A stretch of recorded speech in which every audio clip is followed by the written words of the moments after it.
مساء الخير عليكم، ان شاء الله تكونوا كامل بخير. ان شاء الله راكم مهنيين، صحة رمضانكم بور دوزيام فوا. ان شاء الله تكونوا كامل بخير وعلى خير. اليوم جيتكم بوصفة السيبيا. على بالي راه تايفت لكم شويه في الطياب، قلت نشارك معكم واش نطيب كل يوم وصفه. بيان سور دوزيام بلا.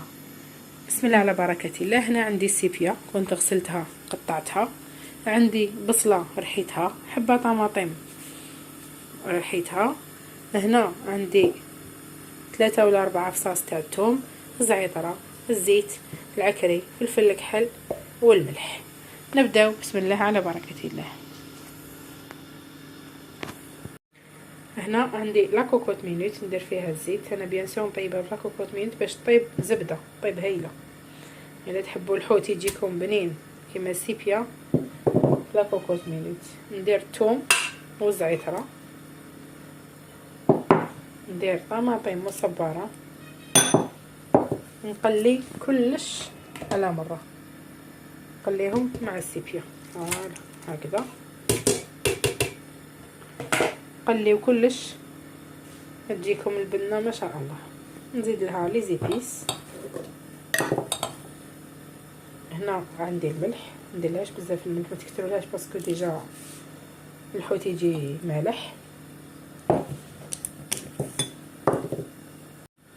ندير لها فلفل عكري، ونزيدو لها فلفل اسود ولا فلفل الكحل.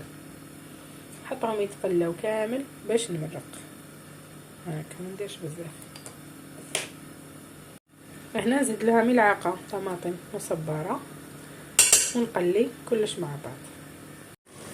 هنا بعد ما تقلات، سمحوا لي على البغويا راه بزاف ضباب.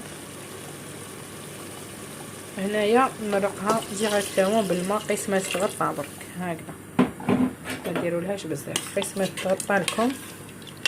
ونغلق لها لا كوكوت مينيت واحد 20 مينيت هكذا.